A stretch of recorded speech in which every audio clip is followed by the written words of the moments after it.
يا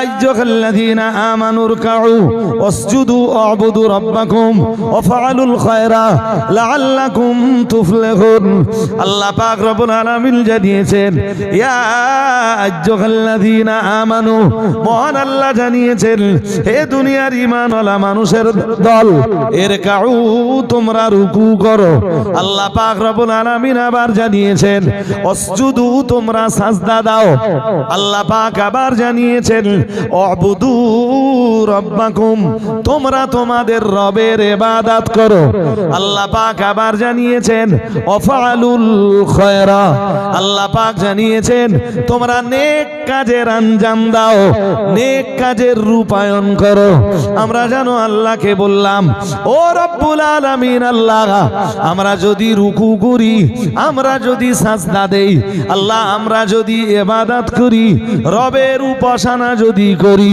আর আমরা যদি নেক কাজের আঞ্জাম দেই আল্লাহ ও রব্বুল আলামিন বিনিময়ে কি দিবেন আপনি আমাদের কি পাবো আমরা আল্লাহ আল্লাহ পাক রব্বুল আলামিন বললেন লাআল্লাকুম তুফলিহুন আল্লাহ পাক রব্বুল আলামিন বললেন তোমরা যদি রুকু করতে পারো তোমরা যদি সাজদা দিতে পারো তোমরা যদি রবের ইবাদত করতে পারো আর তোমরা যদি কল্যাণমুখী কাজগুলির আঞ্জাম দিতে পারো আমি আল্লাহ পাক রব্বুল আলামিন বলছি লাআল্লাকুম তুফলিহুন আল্লাহ পাক রব্বুল আলামিন বললেন তবেই তোমরা হতে পারবে সফল তাব্বাত ইয়াদা আবি লাহাবি ওয়া তাব মা আগনা আনহু মালুহু ওয়া মা কাসাব মহান আল্লাহ জানিয়েছেন আবু লাহাবের জীবনে যখন বিপর্যয় নেমে আসবে মুসিবত নেমে আসবে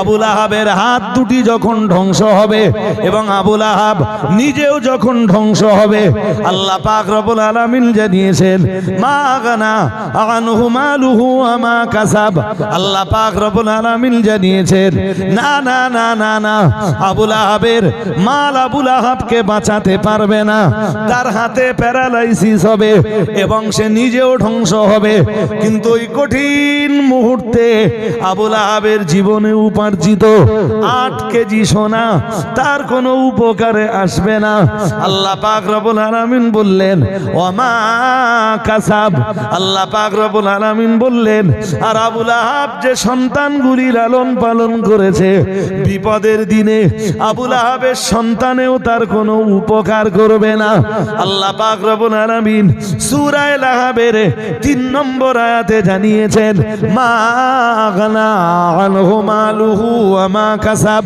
সায়াসলা নারান যাতা লাহাব আল্লাহ পাক রব্বুল আলামিন জানিয়েছেন আর খুব তাড়াতাড়ি আবু লাহাব লেলিহান শিখাযুক্ত আগুনের ভিতরে প্রবেশ করবে বলুন নাউজুবিল্লাহ আফআলুল খায়রা উবুদু রাব্বাকুম তোমরা তোমাদের রবের ইবাদত করো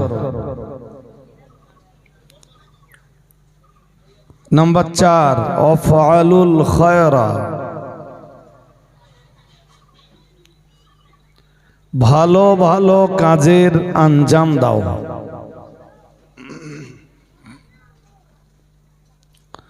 লাআল্লাকুম তুফলিহুন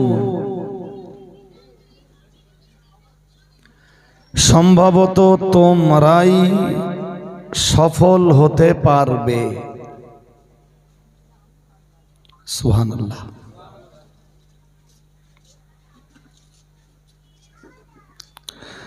আমরা এই পৃথিবীতে এসেছি একটা নির্ধারিত নিরূপিত নির্দিষ্ট সময়কাল নিয়ে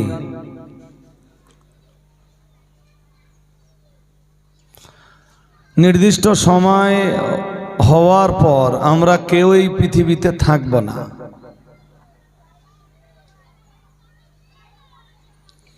একদিন আমরা ছিলাম না আজকে আছি খুব তাড়াতাড়ি একদিন আসছে যেদিন এই পৃথিবীতে আমরা থাকব না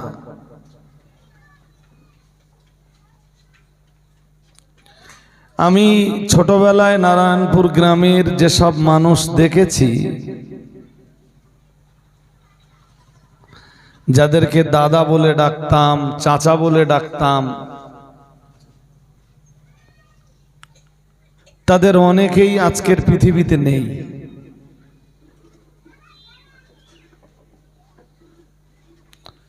ঠিক এই যেখানটায় আজকের এই মজলিসটা কায়েম হচ্ছে,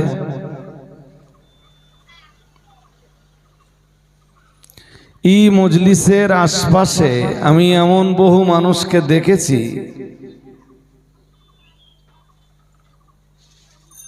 যারা আজকে নেই। আবার আজকে আমরা যারা আছি খুব তাড়াতাড়ি আমরা পৃথিবী থেকে বিদায় নিব।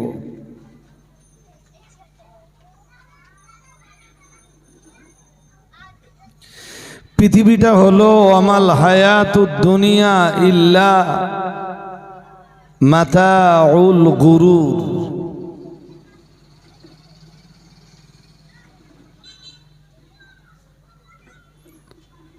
দুনিয়া আমাদেরকে ধোঁকা দেয়।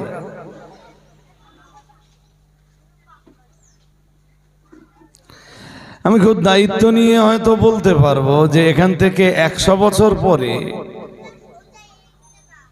আমি জানি না 100 বছর কমপ্লিট হবে কিনা, তবে এখান থেকে 100 বছর পর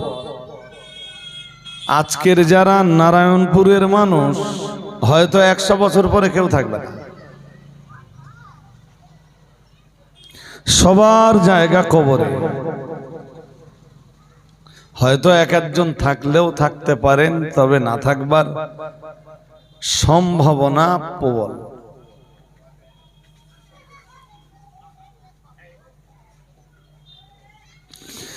তাহলে কেন আল্লাহ আমাকে পাঠালেন এই বিশাল পৃথিবীতে? আমি ছিলামও না, আবার একদিন থাকবো না। তাহলে আল্লাহ আমায় এই বিশাল পৃথিবীতে পাঠালেন কেন?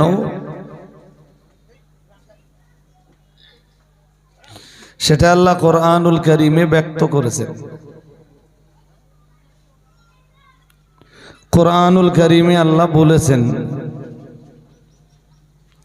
আল্লাযী খালাকাল মাউতা ওয়াল হায়াতা লিয়াবলুয়াকুম আইয়ুকুম আহসানু আমালা। যারা বসেছেন অন্তত সময়টা লস না করে স্থির মনে শোনেন। আমি যা বলবো কোরআন সুন্নাহ দিয়েই আপনাদেরকে বলবো। আমি যখন এই পৃথিবীতে ছিলাম না, আবার যখন থাকবো না, তাহলে বিশাল এই পৃথিবীতে আল্লাহ আমাকে কেন পাঠালেন?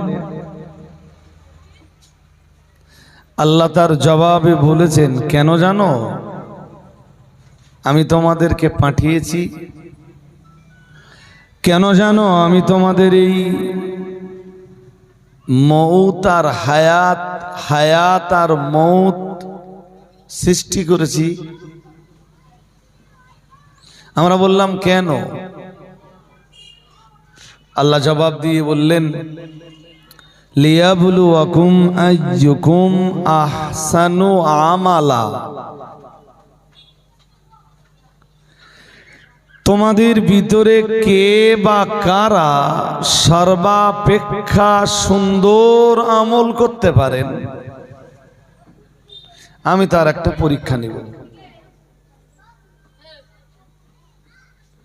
আমি দেখব তোমাদের ভিতরের কাদের আমাল সুন্দর থেকে সুন্দরতর।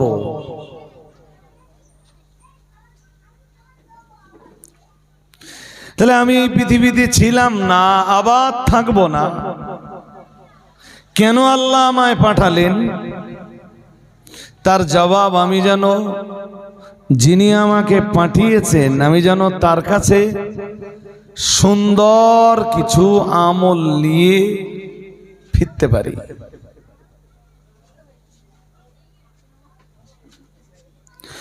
সুন্দর থেকে এই সুন্দরতর আমলগুলো যারাই করতে পারে তারা পৃথিবীতে সাকসেস। শুধু পৃথিবীতে সাকসেস না, পরকালেও তারা সাকসেস।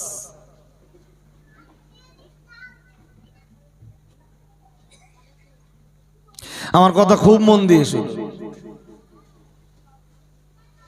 পৃথিবীতে দুতলা বাড়ি বানালাম, আমি সাকসেস না, আমি আনসাকসেস, আমি নন সাকসেস। 50 লাখ টাকা দিয়ে বিরাট ভালো একটা গাড়ি কিনলাম, এরপরও আমি সাকসেস না। আমি চেষ্টা প্রচেষ্টা চালিয়ে একটা ইট ভাটার মালিক হয়ে গেলাম, এরপরও আমি সাকসেস না। আমার মাঠে 10 কাঠাও জমি ছিল না, 20 বিঘে জমির 50 বিঘে জমির মালিক হয়ে গেলাম, এরপরও আমি সাকসেস না, আমি নন সাকসেস। আমি সাকসেস কখন? যদি আমি সুন্দর থেকে সুন্দরতর, ভালো থেকে অতি ভালো কাজগুলো আঞ্জাম দিতে পারি, তবেই সাকসেস। আমি লেখাপড়া শিখলাম, MA পাস করলাম, হাই স্কুলের হেডমাস্টার হয়ে গেলাম, আমি LLB কমপ্লিট করলাম, কলকাতা হাইকোর্টের উকিল হয়ে গেলাম, আমি হাইকোর্টের সুপ্রিম কোর্টের জাস্টিস হয়ে গেলাম, আমি কি সাকসেস? না। তাহলে আমাকে এই মজলিসে বসে ভাবতে হবে আমি সাকসেস কিসে। চলুন কোরআন শরীফের 2-3টে আয়াত দিয়ে আমরা দেখব। 2-3টে আয়াতের আলোকে আমরা দেখব যে আমরা সফল কিনা, আমরা সফল না বিফল। ইংরেজিতে বললে সাকসেস আর বাংলায় বললে সফল।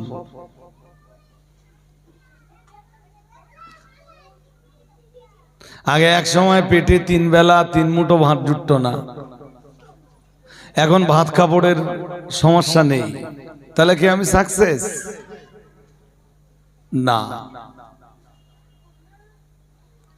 আমি সাকসেস হতাম যদি দুনিয়ার আড়ালে আর কিছু না থাকতো। কিন্তু কোরআন শরীফে আল্লাহ বলেছেন, আমার কথা না, ওমি ওয়ারাইহিম বারযাখুন, মন দিয়ে শুনতে হবে, ওমি ওয়ারাইহিম বারযাখুন। আল্লাহ পাক রব্বুল আলামিন জানিয়েছেন তাদের পিছনে রয়েছে বারজাখ। দুনিয়াতে 2 তলা বাড়ি করলাম, যদি আখেরাত না থাকতো তাহলে আমি সাকসেস। চাকরি পেলাম, ভালো মাইনে তুললাম, ভালো বাজার করলাম, ভালো খাওয়া দাওয়া হলো, ভালো জামা কাপড় পরলাম, ভালো গাড়ি কিনলাম, পিছনে যদি আখেরাত না থাকতো তাহলে আমি সাকসেস। কিন্তু পিছনে যে আখেরাত আছে এটা তো আমি বলছি না, এটা আল্লাহর কোরআন বলছে। 18 পারা সূরা মুমিনুনের এক আয়াতে আল্লাহ বলেন, ওমি ওয়ারাইহিম বারযাখ। মহান আল্লাহ জানিয়েছেন তাদের পিছনে রয়েছে বারযাখ।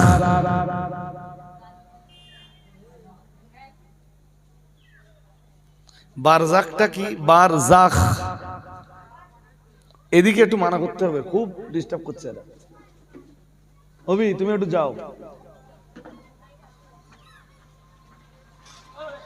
আধা ঘন্টা আমার কথা শুনুন, মাগরিবের আগে ইনশাআল্লাহ আমি ক্লোজ করে দেবো, এমন সময়ে যাতে আপনারা নামাজ পান ঠিকঠাক ভাবে।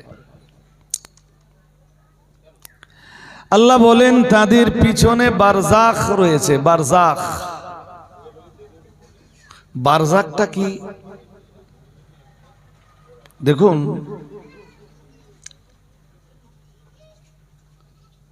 আমরা এখন পৃথিবীতে আছি আজ থেকে 40, 42, 45, 50, 52, 55, 60, 65 বছর আগে আমরা প্রত্যেকেই, আচ্ছা এই বাচ্চাগুলো এত চিল্লাচিল্লি করে কেন? শালা চামড়া গুটিয়ে দেবো কিন্তু মেরে, বেয়াদবের বেয়াদব সব।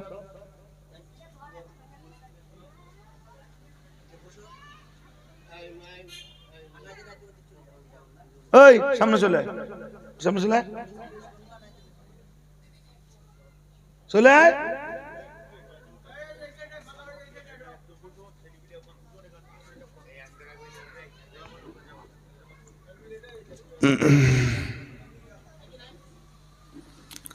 খুব মন দিয়ে আমার কথা শুনুন। আল্লাহ বলেন, হ্যাঁ, তো আমার বয়স যদি 40 বছর হয় তাহলে 41 বছর আগে আমি মায়ের পেটে ছিলাম। মায়ের পেটটা ছিল একটা জগৎ। প্রায় 10 মাস মায়ের পেটে কাটালাম, কিন্তু সেখানকার কোনো খবরাখবর এখন বলতে পারিনি। আমি কেন, আপনারাও পারবেন না। কেমন ছিলেন, কিভাবে ছিলেন, মায়ের পেটে কি করতাম, কি খেতাম, কিচ্ছু খবরাখবর পেয়েছি রসুলের হাদিস আর আল্লাহর কোরআন পড়ে, যা আমাদের স্মৃতিতে কিছু আসে না।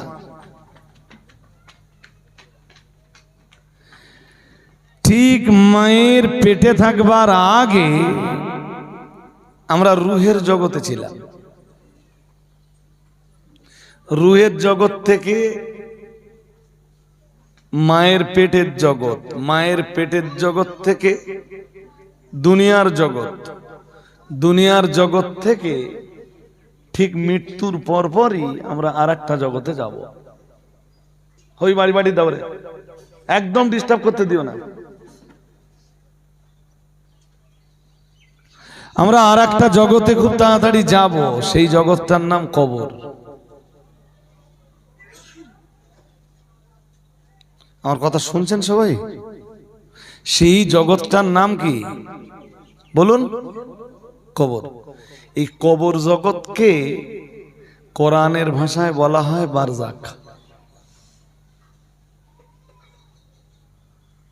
আল্লাহ কোরআন শরীফে এই কথাটাই বলছেন, অমি ওয়ারাইহিম বারজাখ, ওদের পিছনে আর একটা জগৎ আছে, ওদের মানে আমাদের। সেই জগতের নাম বারজাখ। কতদিন থাকবো এই বারজাখে আল্লাহ সেটাও বলে দিচ্ছেন। কতদিন? ওমি ওয়ারাইহিম বারজাখুন ইলা ইয়াউমি ইউবআসুন। আল্লাহ পাক রব্বুল আলামিন জানিয়েছেন, আমার ফেরেশতা ইসরাফিলের সিংহায় যতদিন দ্বিতীয় ফুৎকার না পড়বে, আমার ফেরেশতা ইসরাফিলের সিংহায় 2 নম্বর ফুৎকার যতক্ষণ না পড়বে, আল্লাহ পাক রব্বুল আলামিন জানিয়েছেন ততদিন তোমরা কবরের ভিতরেই থাকবে, ততদিন তোমরা বারজাখেই থাকবে।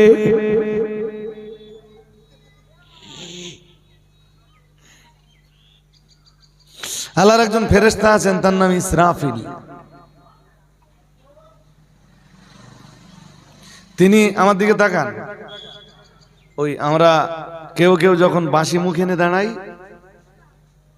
কন্ডিশনটা ঠিক যেমন লাগে, এই ফেরেশতার মুখে সবসময় এই সিংহা লাগানো আছে।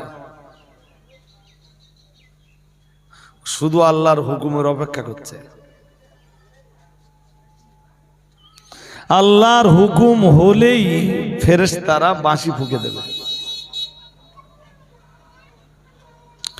আল্লাহর এই ফেরেশতা সিংহায় ফুৎকার দেবে, আর প্রথম ফুৎকারে সবকিছু শেষ।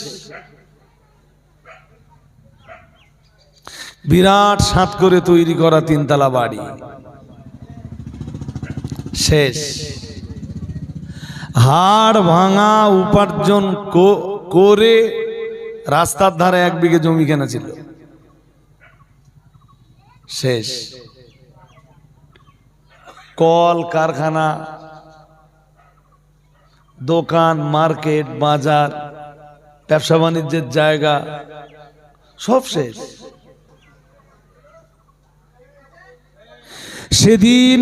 সেদিন এই বিশাল পৃথিবী জুড়ে একটা ভয়ঙ্কর কম্পন হবে। শুধু কম্পন না, কোরআন যেমনটা বলেছে, আমি যদিও আজকে কিয়ামত নিয়ে আলোচনা করতে বসিনি, কোরআন শরীফে আল্লাহ বলেন, ইযা যুলজিলাতিল আরদু জিলজালাহা ওয়া আখরাজাতিল আরদু আসকালাহা ওয়া ক্বালাল ইনসানু মা লাহা ইয়াওমাইযিন তুহাদ্দিসু আখবারাহা বিআন্না রাব্বাকা আওহালাহা।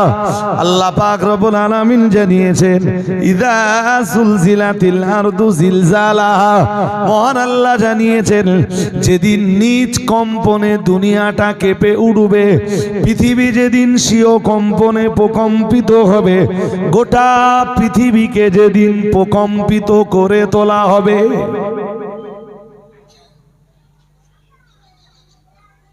মন আমার দিকে রাখুন, সময় খুব সংক্ষেপ, এক কথা দু তিনবার করে বলতে গেলে, আর যখন মনোযোগ না থাকে না আমরা বুঝতে পারি, তখন একই কথা বারবার বলা লাগে। পৃথিবীর সবচেয়ে ভূমিকম্প প্রবণ দেশ হলো জাপান। জাপানে পৃথিবীতে সবচেয়ে বেশি ভূমিকম্প হয়। ভূমিকম্পে পৃথিবীতে প্রথম স্থান অধিকার করেছে জাপান। তবে বছর 1.5-2 আগে সিরিয়ায় যে ভূমিকম্পটা হয়ে গেল ভোরবেলা, মানুষ সবাই তখন ঘুমিয়ে,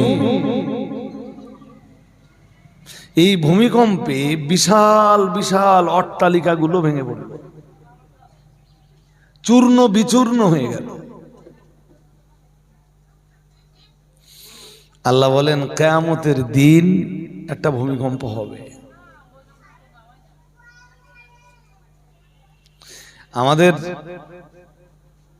আমরা যেসব ভূমিকম্পের গল্প শুনি, জাপানে হলে জার্মানে হয় না, জার্মানে হলে ইন্ডিয়ায় হয় না, ইন্ডিয়ায় হলে সিরিয়ায় হয় না, সিরিয়ায় হলে রাশিয়ায় হয় না, রাশিয়ায় হলে আমেরিকায় হয় না, আমেরিকায় হলে সৌদিতে হয় না, সৌদিতে হলে কুয়েতে হয় না, কুয়েতে হলে লেবাননে হয় না।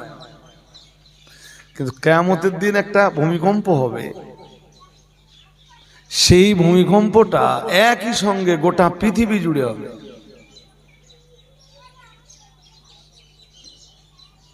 সেটা ইসরাফিল আলাইহিস সালামের ওই বাঁশিতে ফুৎকার দেওয়ার ফল।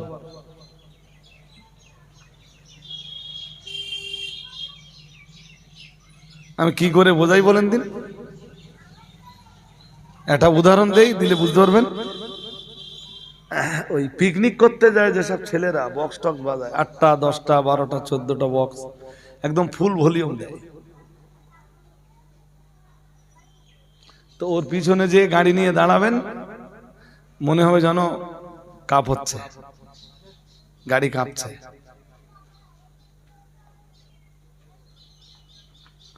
কিয়ামতের দিন ইসরাফিলের ফুৎকারের মাধ্যমে পৃথিবীতে এক ভয়ঙ্কর কম্পন শুরু হবে। আচ্ছা, মাটি তো মাটি,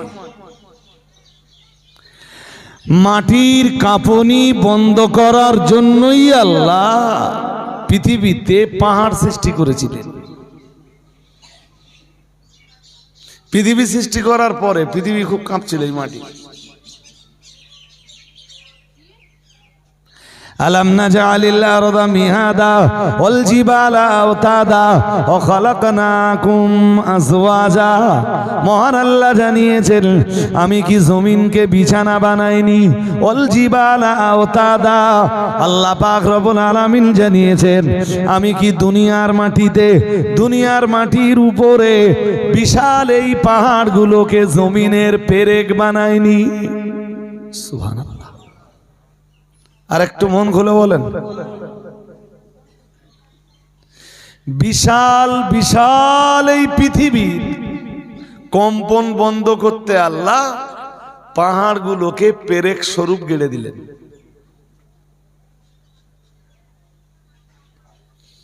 আল্লাহ কেন বলেছেন যে আমার জমিন পরিভ্রমণ করে দেখো আমি কোথায় কি সৃষ্টি করেছি? আমি সৌদিতে যে পাহাড়ের উপরে উঠে অনেক কিছু আন্দাজ পেয়েছি। আমি এমন পাহাড়ে উঠেছি যে এই পাহাড় 5000 ফিট উঁচু। 5000 ফিট উঁচু। 5000 ফিট উপরে দাঁড়িয়ে আমার মনে হয়েছিল এই পাহাড়গুলো কিয়ামতের দিন ধ্বংস হবে। কিভাবে ধ্বংস হবে সেটা আল্লাহ বলেছেন। ইয়াওমা ইয়াকুনুন নাসু কাল ফারাশিল মাবসুস ওয়া তাকুনুল জিবালু কাল ইগনিল মানফুস। মহান আল্লাহ জানিয়েছেন কিয়ামতের দিন মানুষের কন্ডিশন হবে বিক্ষিপ্ত পতঙ্গরাজির মতো।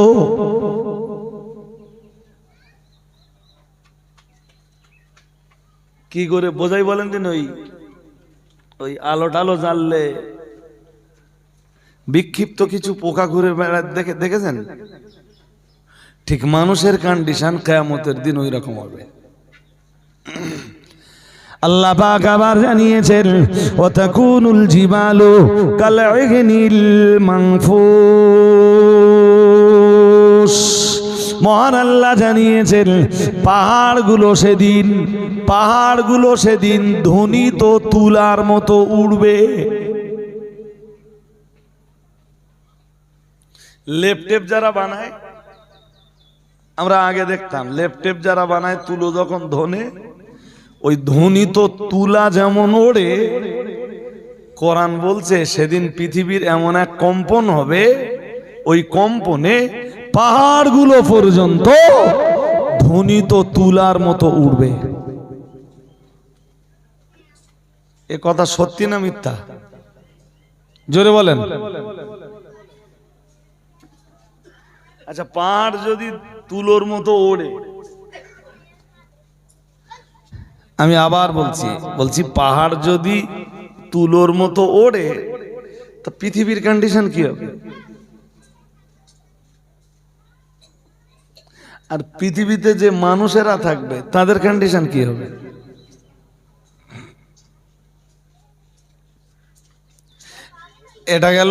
এটা গেল প্রথম ফুৎকারের ফল।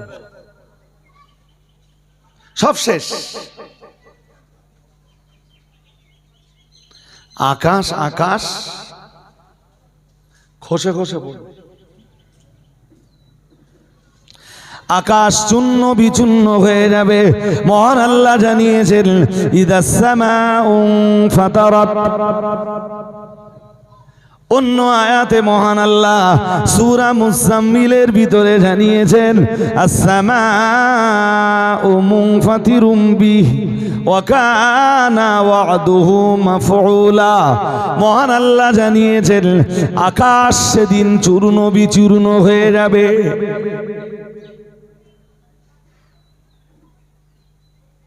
পৃথিবী শেষ, আকাশ শেষ, সব শেষ, तमाम সৃষ্টি শেষ। কোন ফুৎকারে? পয়লা ফুৎকারে। কথা কি শুনছেন? এই ফুৎকারের আগ পর্যন্ত যারা কবরে চলে গেছে, আর যারা বেঁচে আছে ওর ওই একদিনই শেষ, কেউ থাকবে না। এর ঠিক 40 বছর কেটে যাবার পর আল্লাহ ওই ফেরেশতাকে বলবেন আর একটা ফুৎকার মারো।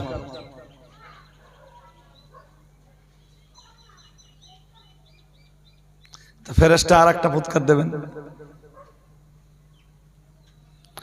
আল্লাহ পাক রব্বুল আলামিনের ফেরেশতা দ্বিতীয় ফুৎকার যেই না দিবেন, কোরআনুল কারীম বিবরণ দিয়েছে সূরা ইয়াসিনের ভিতরে। মহান আল্লাহ জানিয়েছেন অনুফিখা ফিস সূর ফাইযা হুম মিনাল আজদাথি ইলা রাব্বিহিম ইয়ানসিলুন قالوا يا ويلنا من بعثنا من مرقدنا হাযা মা ওয়াদার রহমান ওয়া সাদাকাল মুরসালুন।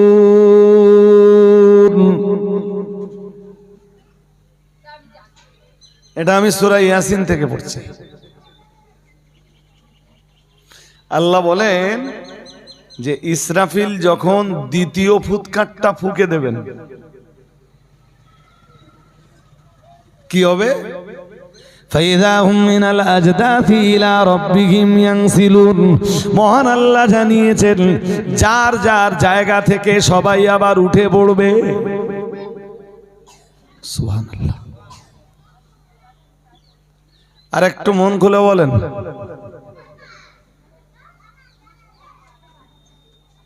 দ্বিতীয় ফুৎকার যেই পড়বে যার যার জায়গা থেকে সবাই উঠে পড়বে। কোথায় কার কবর আছে আমরা কিচ্ছু জানি না। আর এখান থেকে 100 বছর পরে আমার কবর কোথায় মানুষ জানবে না। আপনার কবর কোথায় আপনার পরবর্তী প্রজন্ম যারা আপনার ছেলের ছেলেরা জানবে না।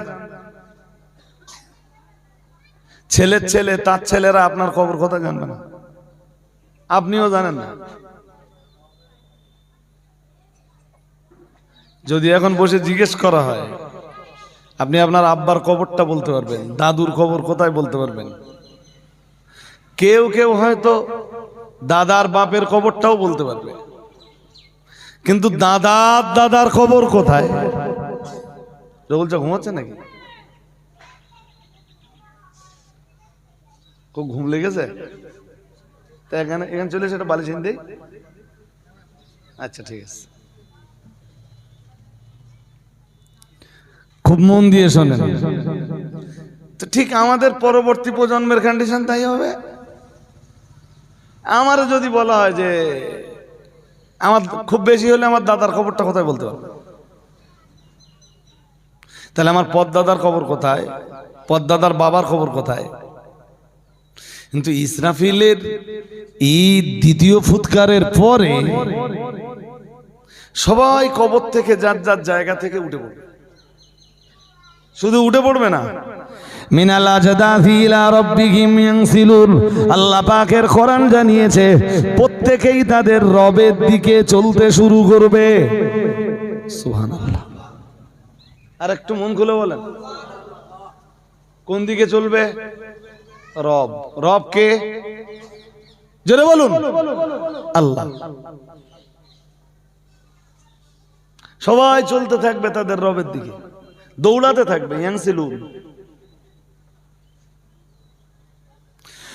قالوا يا ويلنا من بعثنا من مرقدنا هذا ما وعد الرحمن। আল্লাহ পাক রব্বুল আলামিন জানিয়েছেন قالوا তারা বলবে ইয়া ওয়াইলানা মান বা'থানা মিন মারকাদিনা। আল্লাহ পাক রব্বুল আলামিন জানিয়েছেন قالوا তারা বলবে ইয়া ওয়াইলানা, হায় আফসোস আমাদের জন্য, মান বা'থানা মিন মারকাদিনা, কে আমাদের ঘুমিয়ে থাকবার জায়গা থেকে ওঠালো। ও উঠে বলবে ভালোই তো ছিলাম, যা ছিলাম ভালোই ছিলাম, কে জাগালো আমাদের? কোরআন তার জবাবে কি বলছে জানেন? আল্লাহ পাকের কোরআন তার জবাব দিয়ে বলেছে, মহান আল্লাহ জানিয়েছেন হাদা মা ওয়াদার রহমান। আল্লাহ পাক রব্বুল আলামিন জানিয়েছেন এটাই হলো রহমানের প্রতিশ্রুতি। সুবহানাল্লাহ। এটা আল্লাহর ওয়াদা। আল্লাহ না ওয়াদা করেছিলেন তোদের সবাইকে মেরে দেবে, তারপর আবার কবর থেকে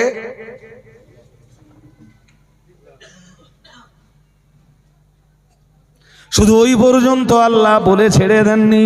মহান আল্লাহ আবার জানিয়েছেন হাদা মা ওয়াদার রহমানু ওয়া সাদাকাল মুরসালুন। तमाम দুনিয়ার নবী রাসূলরা সবাই একই প্রচার করেছেন তোমাদের মরতে হবে, আবার একদিন কবর থেকে উঠতেই হবে। আমার এত কথা বলার উদ্দেশ্য শুধু একটা কথা বোঝানো, সেটা হলো মহান আল্লাহ জানিয়েছেন তাদের পিছনে রয়েছে, তোমাদের পিছনে রয়েছে আর একটা কাল, সেই কালের নাম হলো বারজাখ, সেই জগতের নাম হলো বারজাখ। আছে না নেই? জোরে বলে না। বারজাখটাও শেষ না, বারজাখ থেকে তোমাকে আবার উঠতে হবে কিয়ামতের দিন। এরপরে আল্লাহর আদালতে তোমার বিচার হবে।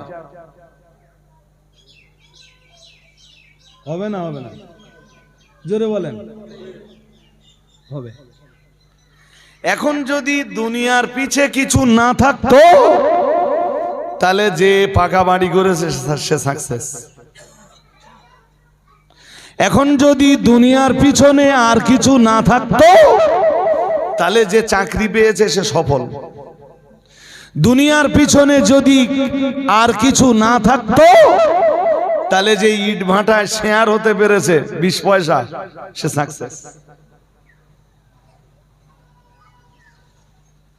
খুব সহজ করে বলি কথাটা ভাই, কত রাজা মহারাজা জাহান্নামে যাবে, হ্যাঁ, আর কত হতদরিদ্র মুটে মজদুর ডে লেবার, কলকারখানায় কাজ করা মানুষ, রিক্সা চালক, ভ্যান চালক, এরা সেদিন জান্নাতে চলে যাবে। সবাই না, আমি সবাইকে বলিনি, তবে অধিকাংশ ক্ষেত্রে এটা মনে রাখুন, সমৃদ্ধশালী যারা তারা জাহান্নামে যাবে,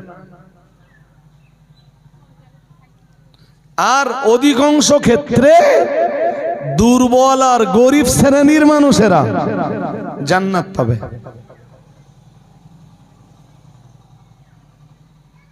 অথচ আমরা পরকাল ছেড়ে দিয়ে সবাই সমৃদ্ধির খোঁজ করি।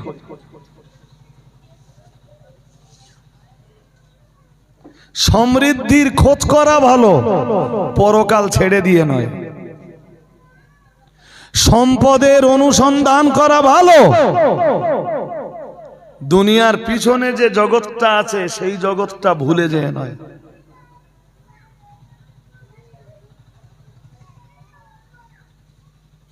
স্কুল মাস্টার চাকরি পাবার পরে সাকসেস হতে পারতো যদি পিছনে আর কিছু না থাকতো, কিন্তু পিছনে একটা বিরাট জগৎ পড়ে রয়েছে। এই যে আমি শুধু পড়েছি না, পড়াইছি ছেলেদের। শাহ ওলিউল্লাহ মুহাদ্দিস দেহলভির লেখা হুজ্জাতুল্লাহিল বালেগার একটা অধ্যায় আছে, তার নাম আলামুল মিসাল, স্বরূপ জগৎ। স্বরূপ জগৎ বললেই আপনারা বুঝবেন না। উনি এই স্বরূপ জগৎ শব্দ দিয়ে বা আলামুল মিসাল শব্দ দিয়ে একটা কথা দুনিয়ার মানুষকে বুঝিয়েছেন, যে আমরা এই যে বস্তু জগতে আছি, এই বস্তু জগতের আড়ালে আর এক জগৎ আছে, যেই জগৎ আমরা দেখিনি। আর দেখবো কেমনে? মাথা যন্ত্রণা হলে যন্ত্রণা দেখিনি, হাড়ে ব্যথা হলে অনুভব করি, কিন্তু চোখে, বলুন, চোখে দেখি না। তে স্বরূপ জগৎ দেখবো কেমনে? বাট অস্বীকার করার কোন জায়গা নেই। আমি সফল কিনা, আমি সাকসেস কিনা, তার বিচার হবে আমি সেই পিছনের জগৎ থেকে জগতের জন্য কি করতে পারলাম।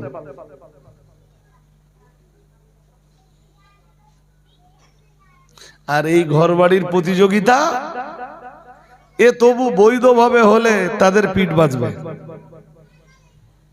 কেউ বৈধভাবে যত রকম আরামায়েশ আছে সব নিতে পারে, দুনিয়া জায়েজ। কোরআন তা ব্যক্ত করেছে, আমি আয়াত পড়ে আলাদা করে সময় নিচ্ছি না। আমি আবার বলছি, কেউ বাড়ি বানাতে পারে ভালো, গাড়ি কিনতে পারে ভালো, জমি জায়গা কিনতে পারে, আরামায়েশের সামগ্রী কিনতে পারে, ঘরে এসি লাগাতে পারে, জি, সব লাগাতে পারে যদি বৈধ সম্পদ দিয়ে হয়। যদি অবৈধ সম্পদ দিয়ে হয় তাহলে তোমার বাড়িটা বাড়ি নয়, তোমার বাড়িটাই জাহান্নামের অট্টালিকা। তোমার গাড়িটা গাড়ি নয়, তুমি যে গাড়ির উপরে বসে আছো ওটাই হলো জাহান্নামের চেয়ার।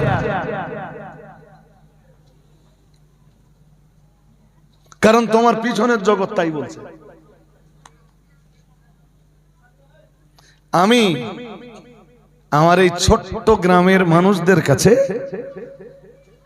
জি শুধু পরকালের ভাবনাটা তুলে ধরতে যে এই কথাগুলো বলছি। এই কারণে কোরআনে যত আয়াত আছে কোন আয়াত এইটা বলিনি যে দুনিয়ায় যে যার অনেক টাকা সে সফল হয়েছে, কোরআন এটা বলিনি। আবু লাহাব রাসূলের চাচা, শুধু চাচা না, নিজের চাচা। তা আবু লাহাবের প্রচুর টাকা ছিল। সেই জমানায় আবু লাহাব 8 কেজি সোনার মালিক।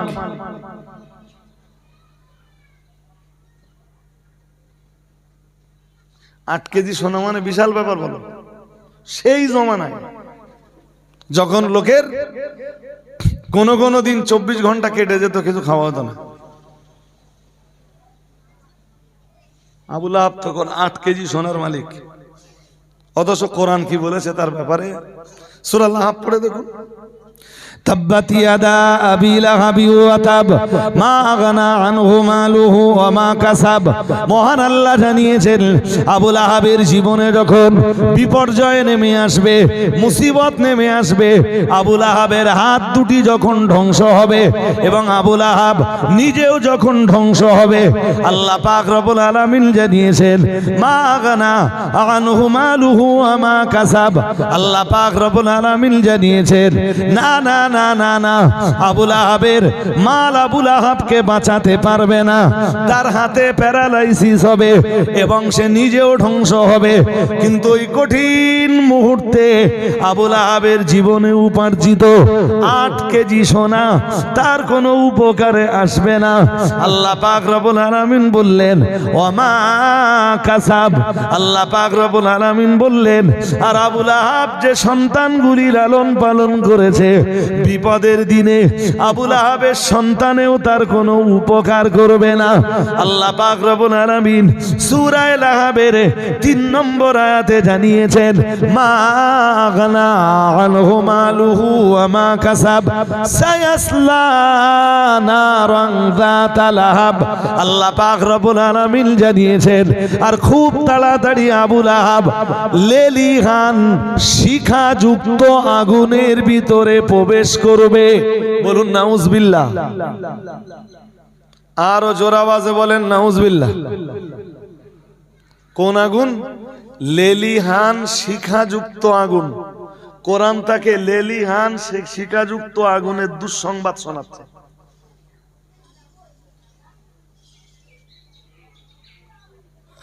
জি, আর বলছে যেদিন, এটা তো পরকালের শাস্তি, এই লেলিহান শিখাযুক্ত আগুন এটা তার পরকালের শাস্তি। আর তার দুনিয়ার শাস্তি, তার হাত পুড়ে যাবে, প্যারালাইসিস হবে। শুনছেন আমার কথা নাকি? হ্যাঁ, কোরআনের এই সূরা নাযিল হওয়ার 7 বছর পর্যন্ত আবু লাহাবের কিছু হয়নি। এই সূরা নাযিল হওয়ার পরে 7 বছর কেটে গেছে, আবু লাহাবের কিচ্ছু হয় না।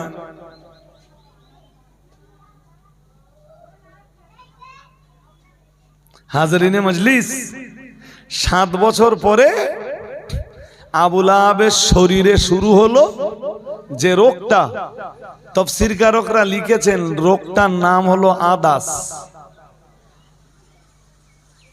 খুব মন দিয়ে শোনেন, রোগটার নাম আদাস। আদাসুন মানে আরবিতে আদাস মানে মুসুরির ডাল। আদাস মানে কি? আদাস কোরআনে ব্যবহৃত একটা শব্দ। আদাসের বাংলা মুসুরির ডাল। এই চামড়া মসুরির ডাল ডাল মতো ফুলে উঠল, ওর ভিতরে হলো পানি। শুনছেন? মনোযোগ আছে তো?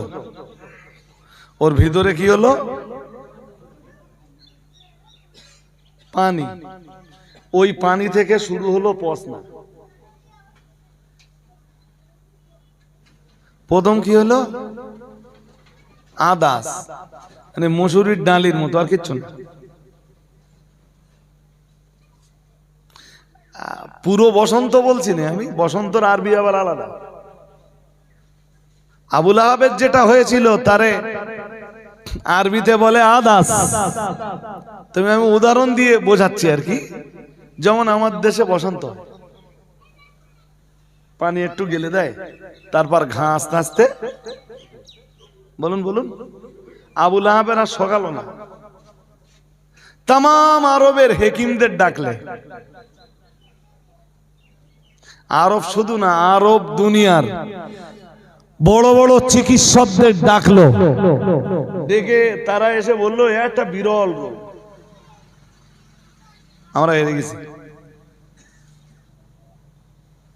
শুরু হলো পচনা, মানুষ পচা দুর্গন্ধ বিরাট। কুকুর পচা দুর্গন্ধ সহ্য করা যায়, গরু পচা দুর্গন্ধ সহ্য করা যায়, মানুষ পচলে আরো দুর্গন্ধ সহ্য করা যাবে না। জি, এই কঠিন কন্ডিশনে আবুল আহাবের পরিবারের লোকেরাও আবুল আহাবকে ছেড়ে চলে গেল। আর মরার পর কি হলো জানেন? সে তো আরো করুণ করুণ পরিণতি।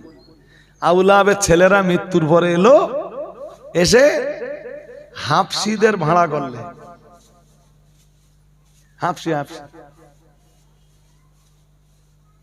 হাফসিদের ভাড়া করলো, করে এক কবর খোঁড়ালো। শুনছেন?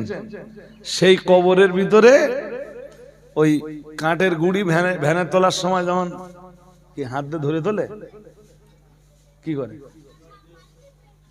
আর একদিকে বাঁশ দিয়ে ওজো করে, ঠিক আবুল আহাবের ওই কন্ডিশনে কবরে ঠেলে ফেলে দে, সাইড দিয়ে একটা দেয়াল চাপা দিয়ে দিলে। আচ্ছা বলেন তো, এই আবুল আহাবের মৃত্যুর 7 বছর আগে তার পরিণতির কথা আল্লাহ ঘোষণা দিচ্ছেন। কি ঘোষণা? মহান আল্লাহ জানিয়েছেন খুব তাড়াতাড়ি আবুল আহাবের এমন সময় আসবে, যে সময় আবুল আহাব কঠিন বিরল রোগে আক্রান্ত হবে।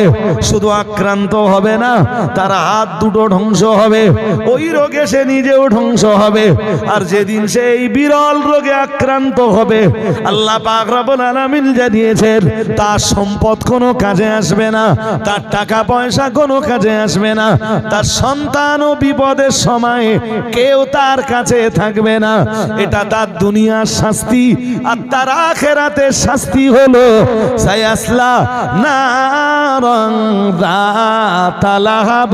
আল্লাহ পাক রব্বুল আলামিন জানিয়েছেন আর তার আখিরাতের শাস্তি হলো, আল্লাহ পাক ঘোষণা দিয়েছেন খুব তাড়াতাড়ি সে লেলিহান শিখাযুক্ত আগুনের ভিতরে প্রবেশ করবে। বলুন নাউজুবিল্লাহ। আর একটু জোর করে বলেন। তাহলে 7 বছর আগে কোরআন যা বলেছে, 7 বছর পরে কোরআনের ওয়াদা, কোরআনের ভবিষ্যৎবাণী, কোরআনের বক্তব্য 7 বছর পরে সত্যে প্রমাণিত হচ্ছে। সময় লেগেছে ক বছর? জোরে বলেন। আচ্ছা, কোরআনের ভবিষ্যৎবাণী, কোরআনের ওয়াদা আর কোরআনের বক্তব্য সত্য না মিথ্যা? জোরে বলতে হবে। যা আবুল আহাবের জন্য সত্যে প্রতিফলিত হয়েছে, শুধু আবুল আহাবের জন্য না, আবু জাহেলের জন্যও তাই। আমার ডিটেলসে বলবার সময় নেই। আচ্ছা এবার বলেন, ওই কোরআনের বক্তব্য যদি হয় বেনামাজির জায়গা জাহান্নাম, তা কোরআনের এই বক্তব্য সত্য না মিথ্যা? আরো বলেন, কোরআনের বক্তব্য যদি হয় সুদখোরের জন্য জাহান্নাম, তাহলে কোরআনের এ বক্তব্য সত্য না মিথ্যে? বান্দা তুই সুদ খেয়ে সবল হতে পারতিস যদি তোর দুনিয়ার পিছনে আর কোনো জগৎ না থাকতো। বান্দা তুই নামাজ না পড়ে নাফরমানি করে আল্লাহর জন্য সাজদা না দিয়ে তুই সফল হতে পারতিস যদি তোর পিছনে আর কোনো জগৎ না থাকতো। বান্দা তুই বিশ্বাসঘাতকতা করে আল্লাহর আইনকে বুড়ি আঙুল দেখিয়ে যা ইচ্ছা তাই করে দুনিয়ার অবৈধ আরাম আয়েশে লিপ্ত হয়ে সাকসেস হতে পারতিস, সফল হতে পারতিস যদি তোর পিছনে আর একটা জগৎ না থাকতো। বান্দা তুই লটারি কেটে আর জুয়া খেলে সাকসেস হতে পারতিস যদি তোর পিছনে আর একটা জগৎ না থাকতো। কিন্তু তুই মনে রাখিস, আমি ঘোষণা দিয়েছি কোরআনে, ওমাই আমি ঘোষণা দিয়েছি অমি ওয়ারাইহিম বারযাখ, তাদের তথা তোদের পিছনে তোমাদের পিছনে রয়েছে আর একটা জগৎ যার নাম বারযাখ। क्या बात। সুতরাং কে কি করবেন, কে কোন পথে চলবেন সেটা বারবার বলা লাগে না। আপনার ভালো আপনার মন্দ আপনি জানেন। কুকুর ভালো মন্দ বোঝে না। কুকুর দুটো জিনিস, কুকুর বলি বিড়াল বলি ছাগল বলি, দুটো তিনটি জিনিস বোঝে। সেটা হলো তাদের রবকে ডাকতে হবে, এইটা তারা জানে, আর রেজেক খুঁজ দিয়ে হবে এইটা জানে, ঘুরলি রেজেক হবে এইটা জানে। শুনছেন, কুকুর বিড়ালের এমনি আকল নেই, তবে আল্লাহকে ডাকতে হবে, আল্লাহর জিকির করতে হবে। এই পশুদের পক্ষীকুলের এই আকলটা আছে। আর একটা আকল আছে, তাফসীরকারকরা লিখেছেন সূরা ফাতিহার তাফসীর লিখতে লিখতে, জি, রুজি রুটি কোথায় পাওয়া যাবে এই আকলটা আছে। 3 নম্বরে ওদের আর একটা আকল আছে, সেটা হলো যৌন সম্পর্কের আকল। এটা ওরা বোঝে। আমি তাফসীরে যেমন পড়েছি তেমন বলছি, এছাড়া ওদের আকল নেই, ওদের পিছনে বারযাখ নেই।